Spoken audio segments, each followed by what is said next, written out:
Dr. Saab, good to see you. Very, very good to see you. How are you? Please.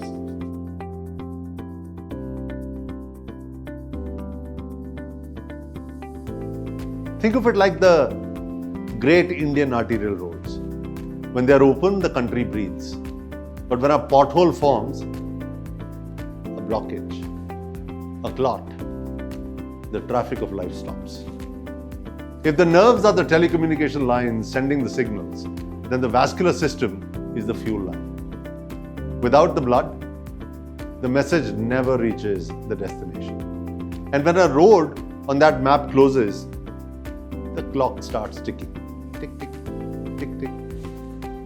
Our guest today has lived the center of that map for 30 illustrious years.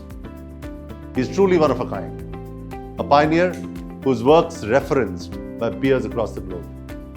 Not just for the complexity of cases, but for the unwavering ethics that ground every incision of his.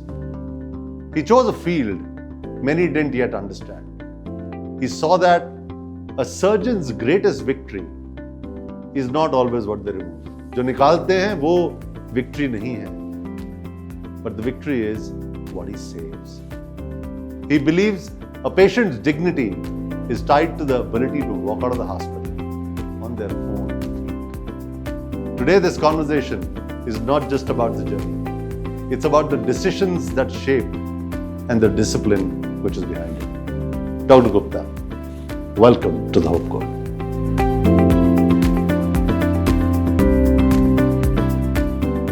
Dr. Saab, aapne, when you did your undergrad, grad, you decided to pick up a very complex specialty, and I'll tell you why. I mean, I've been running hospitals for a while, but to understand what vascular actually meant took me a little while. It's so easy to understand gynecology, so easy to understand cardiology. So I think there are two questions in this for you. One, honestly, what's the specialty? What do you do? It's a vast specialty, we understand, but what really constitutes the bulk of it? And two, why did you select such a difficult specialty, if I may? I think the first one is probably what people would be more interested in. What is vascular surgery? What does a vascular surgeon actually do?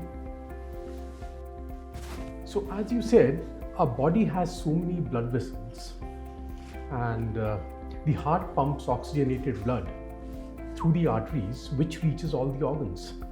It carries all the nutrition, all the oxygen, everything that the body needs to build up and to function. Any organ that needs to replicate the cells, you need blood. You have a bodybuilder who's building muscles. Where do the muscles get the nutrition from? Get it from blood. Now, after the nutrients and the oxygen have been consumed by the tissues, the blood needs to be oxygenated again. Okay. So we have another system called veins. So arteries carry the oxygenated blood, and then we have veins which carry this deoxygenated used blood back to the heart. And the heart then pumps it into the lungs. And the lungs are like two bellows which inflate and deflate. And as we are breathing in, oxygen goes in and this blood gets oxygenated. Okay. From the lungs, it goes back to the heart and gets pumped again. Now, this is how the circulatory system works. So vascular surgery basically deals with problems related to the circulatory system. There is a third system besides arteries and veins, what we call lymphatics. So these are very tiny transparent channels which carry any residual fluid from the organs back to the veins, which then would carry it back to the heart. The lymphatics also pick up all the food that we eat from the intestines and carry it into the veins. So this again is a very, very important system that we deal with. And the commonest problem that you would see, I'll just touch upon it now, is what you see in different languages. You call it hathi pav, you call it filariasis, you call it bodakal in Telugu, where the leg actually becomes huge. And the bigger it becomes, the more difficult it becomes to deal with. So that is what we call lymphedema in technical terms. Now, what would a vascular surgeon do? So the arteries which carry blood can get blocked. If it gets blocked, let's say in the heart, a person gets a heart attack. It gets blocked to the intestines. The intestines can go bad. It gets blocked in the leg. Typically, one would get pain on walking. If it's a very sudden block, the leg can be lost in a matter of 4 to 6 hours. And that is all the time we would have to restore the circulation in that leg to save that leg. If it goes to the brain, person gets a stroke. So one, we deal with problems where the arteries get blocked. Two, sometimes the arteries, instead of getting blocked, they become bigger. And if we look at the law of physics, the bigger the tube, the more the tension in the wall and the more the chances of rupture. These are what we call aneurysms. So aneurysms are another thing that vascular surgeons deal with. And then the veins, which have become actually very popular nowadays, dealing with veins. So a person who asks me, what does a vascular surgeon do? Oh, you deal with varicose veins.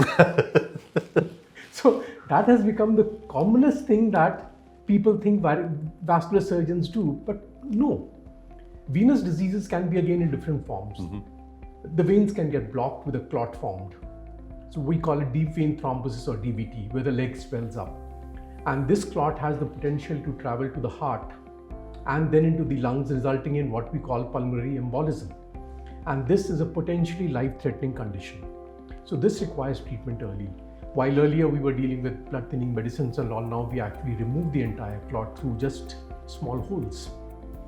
And then of course we have varicose veins, which is, I would say, a much abused diagnosis nowadays in our specialty. Really? And then of course finally the lymphatics. So a vascular surgeon would deal with diseases of all the arteries, veins and lymphatics, except for the heart, which a cardiac surgeon would deal with, and inside the brain, which a neurosurgeon would deal with. But sometimes we help neurosurgeons in doing bypasses from the neck into the brain.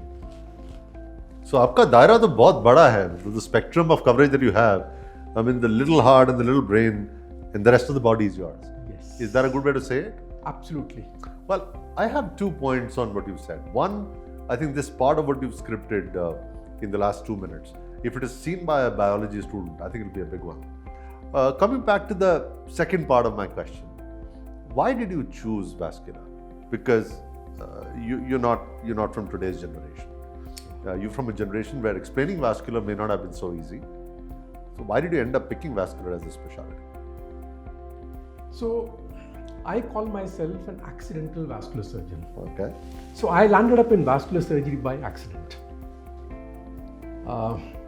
I did my MBBS from Pune, AFMC. Then I was torn between doing ENT and general surgery. And I actually wanted to be a neurosurgeon because I had read about neurosurgery and the glamour associated with neurosurgery, and that I thought that's for me. So I got into general surgery, and I think the first 3 months of neurosurgery, I said, no, this is not for me. Multiple reasons, but I gave up on neurosurgery. And I continued to work in general surgery. We didn't have a department of vascular surgery. In fact, they don't still have it, and it's in the process of being made there now. So, Unit 1, where Professor Khanna used to be the chief, and he's the one who actually got me into vascular surgery. He was a vascular surgeon, and his unit used to perform vascular surgical procedures. And we in the other units would look at them, acha, वो catheters लेकर जा रहे हैं, suture लेकर जा रहे हैं. We would actually make fun of them. Acha. Now, as fate would have it, once I finished my MS, I joined as a registrar. Dr. Khanna took me in his unit. And now I was the one carrying those catheters and sutures and doing vascular surgery. But in the first 3 months, I realized that I was doing something which other surgeons had no idea about, and that is why they laugh. But we were doing something very, very exclusive. And that got me interested in vascular surgery. And then, again, it's fate. That's why I say it's accidental. Right. We had a very famous Japanese vascular surgeon visiting Chandigarh, Professor Shionoya. There are some diagnostic criteria named after him. And he arranged for me a fellowship to go and train in his department in Nagoya in Japan. I came back and I was in still two minds, as you have rightly asked me. Should I practice as a vascular surgeon where there's not much work? Or should I do general surgery and also do vascular surgery? And that was a big call to make. And I said, if I remain a general surgeon and do vascular surgery, that is what I'll be always known as. General surgeon hai, vascular bhi kar leta hai. So I said, let me take the plunge. I'll do purely vascular surgery. And believe it or not, when I joined care in 2002, my outpatient used to be max of 2 patients in a month. That is where I started, let's say, in the private practice in care hospital. What, 24 years in care, in a speciality which was relatively unknown, और जैसे उन्होंने बताया कि अगर doctor Khanna नहीं होते तो शायद ये भी vascular surgeon नहीं बनते. The accidental vascular surgeon, Dr. P.C. Gupta. And for those of you who don't know this, he's one of the finest vascular surgeons that the country has produced. आज इनकी OPD के लिए specially phone करना पड़ता है, यार वरुण खन्ना बोल रहा हूँ, इनकी एक अपॉइंटमेंट दिलवा दीजिए. So, great journey, Dr. Saab, over the last 24 years, and I think you've done some exceptional work. I've known the complexity that you've handled. I've seen the patients very happy after they've either consulted or got operated by you. So please continue to do all of this, and God bless you for the work that you've done. जो आप accidental बात कर रहे थे, I just want to pick up on that. इसका मतलब है कि बहुत सारे लोगों के साथ तो ये accident नहीं हुआ होगा. So is vascular surgery relatively a niche field even today? Because given the fact that PGI Chandigarh is still developing a department, I'm assuming that not too many people are formally trained to get there, and therefore a lot of experiential learning over the years is what makes a good vascular surgeon. So, कैसा है अभी number of doctors में? So it's a relatively young specialty, and the initial vascular surgeons, we saw them in Mumbai, in Chennai, and gradually it has spread over the country. It's still not a huge number that we have, the number that we actually need for the 1.4 plus billion population that we have. We still need a lot many vascular surgeons. In the days when I trained in Japan, there was only one training program in Madras Medical College, and it was not open to people from outside Tamil Nadu. Now we have training programs across the country. So we are training about 40 to 50 vascular surgeons every year now. The other thing that has attracted people to this specialty is that we are not only surgeons. So it's a complex specialty in more ways than one. So I'm a vascular physician. So I see patients, I provide medical treatment. I do open surgical procedures. I also do interventional or endovascular procedures which are, let's say, image guided using a cath lab. So this is what is now attracting people to this specialty, that there's so much variety. So head to toe, and you name the way a procedure can be done, and vascular surgery provides that opportunity. Interesting. So, Dr. Saab, one more question from a patient perspective. While I think we've all understood what vascular surgery is all about, what a vascular surgeon does, but how to identify for a patient that I need somebody in vascular sciences? So patient को ऐसा क्या पता चलता है, उनके ऐसे क्या symptoms होते हैं कि उनको लगे कि भाई मुझे cardiologist के पास नहीं जाना है, this is what needs a vascular surgeon or a vascular department or a vascular science intervention. So what would those symptoms be? So the commonest problems that we would deal with, one is what we call peripheral arterial disease. And typically it is the legs which get involved, and the blood flow to the legs come down. So if you get pain on walking, चलने में पैरों में दर्द हो रहा है, रुकते हैं ठीक हो जाता है, that is one of the commonest things. You have diabetes, you are a smoker, you are at high risk for developing these problems. You feel any abnormal pulsation somewhere, whether in the neck, you touch your abdomen and you find tuk, tuk, tuk, and you know there is some problem. See a vascular surgeon, get screened for a problem. Person gets a stroke. we always suggest to the neurologist, screen the arteries in the neck. Maybe there is a problem here which is resulting in that stroke. Right. And this can be surgically corrected. Right. People get a sudden shearing pain in the chest and going down the back. That is an aortic dissection, where this wall of the artery splits. So typically a person would think, oh, this is an acute MI. No, this is an aortic dissection where a vascular surgeon is required. And of course, the commonest thing, you have visible veins, your leg swells up. So if I were to put vascular surgery in 3 symptoms, an ulcer that is not healing, a limb swelling, and pain which is persisting. 3 symptoms. Very clear. Possibly could have a vascular problem. It may turn out to be osteoarthritis ultimately. But pain, ulcer, swelling. 90% of vascular problems, these are the symptoms. Oh, that's making life simple for us. So I think patients or consumers who are listening to this podcast will be able to associate when they need vascular treatment. So I think that's very helpful. थोड़ा सा patient centricity और clinical outcome पे आते हैं. There's a lot that is going on these days. While science has evolved, but there's a lot that is going on over treatment. Sometimes we end up over treating, right? In our previous episode, we were discussing एक ज़माना था, we used to have a family physician and the need to go to a hospital. Forget about finding a specialist. It was something that was felt only after you are 65, 70. कि आप बूढ़े हो गए, आप अस्पताल जाने की ज़रूरत आती है. But I think today the world's evolved. There's more science and there's more preventive science. Like you mentioned that you can avoid a stroke today because the 3 things that you spoke about are actually pre-symptoms to something that can be fatal, right? And vascular comes in at play. But sometimes this could also lead to over-treatment. This could also make systems do more where it is not required. So how and where do you draw the line? So I'll be very, very frank on this. So one, if we look at the spectrum of diseases in India, it is changing. Earlier, the commonest cause of death was communicable disease or infections.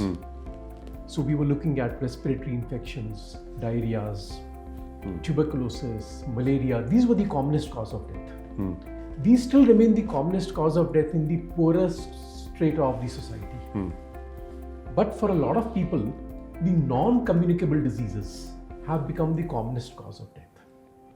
That is heart attacks, stroke, and then of course vascular diseases, diabetes and all problems related to diabetes, hypertension and problems related to hypertension, kidney disease. So these have become the common problems.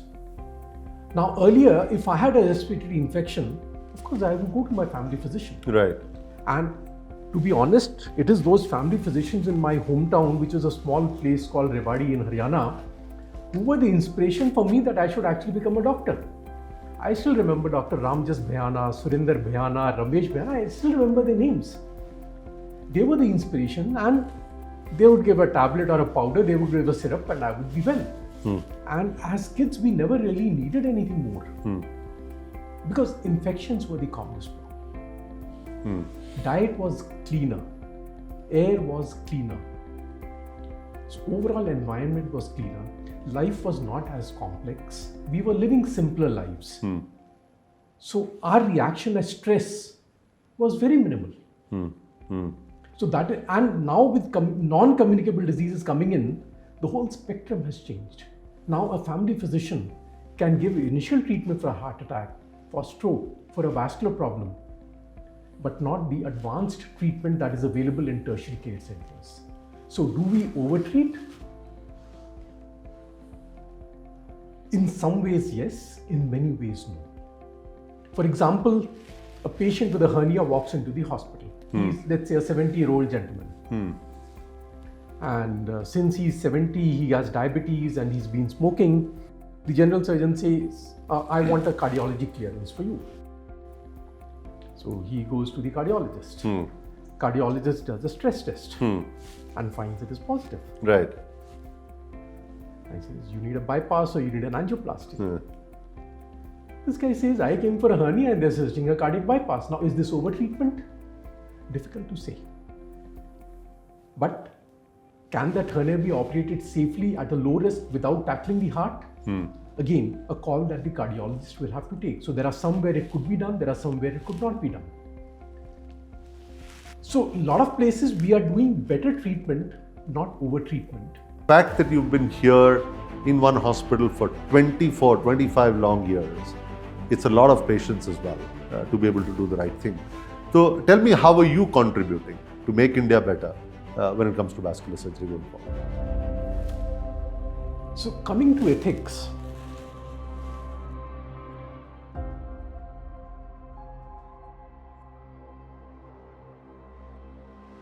tell me, when is the right time? What is the right time? What is that alarm bell that one should be mindful of? कि यार अब चले जाते हैं, नहीं तो देर हो जाएगी. So for vascular, as I said, if there is pain in the leg,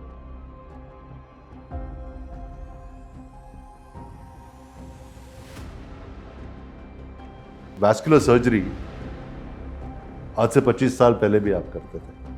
And we did not have technology evolved to the extent it is today. absolutely. So please explain to us how those gadgets have made you better, but skill is still relevant? Absolutely. Skill remains